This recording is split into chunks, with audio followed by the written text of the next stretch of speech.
Bonjour à toutes et à tous, heureux de vous retrouver sur les antennes d'Océan Média Télévision pour votre grande édition du journal matinal de ce mardi 26 mai 2026. Merci de votre fidélité. Voici les principaux titres de l'actualité nationale et provinciale. En République démocratique du Congo, le gouvernement lance une nouvelle phase de réforme électorale.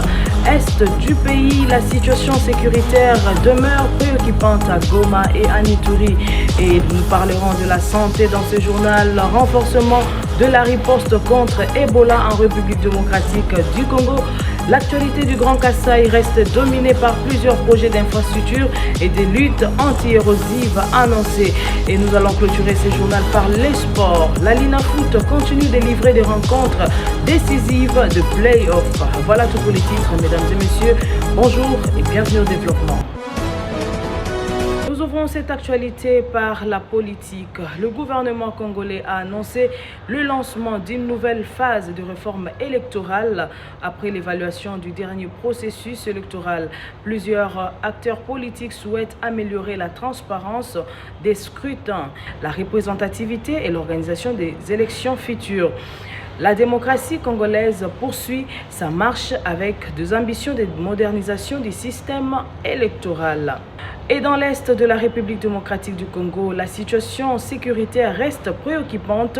Des affrontements et attaques armées continuent d'être signalés dans certaines zones du Nord Kivu et de l'Ituri. À Goma, des frappes de drones ont récemment provoqué plusieurs pertes humaines selon différentes sources locales.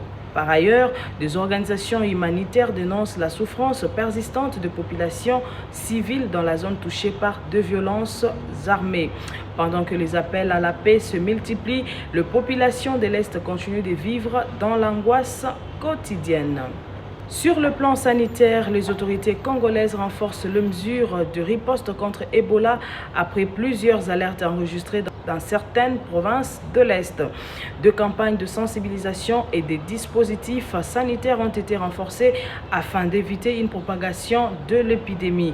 La vigilance sanitaire reste de mise face aux menaces épidémiques qui préoccupent les autorités et les populations.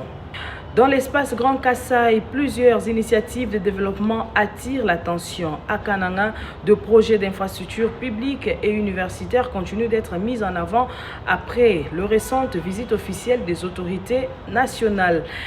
À Chikapa, dans la province du Kasaï, le Fonds national d'entretien routier s'engage dans des travaux de lutte anti-érosive afin de protéger plusieurs infrastructures menacées par les érosions.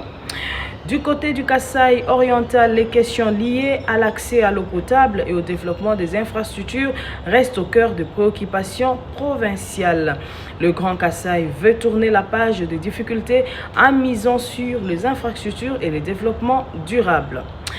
Et nous allons clôturer ce journal par les sports. Le championnat national poursuit son rythme avec des rencontres très disputées dans le play-off de la Lina Foot. Plusieurs clubs continuent la bataille pour les places africaines, tandis que les supporters restent mobilisés derrière leurs équipes favorites. Sur les terrains de football, la compétition devient de plus en plus intense à mesure que la saison avance. C'est la fin de cette édition matinale sur Océan Média Télévision. Mesdames et messieurs, merci de votre fidélité.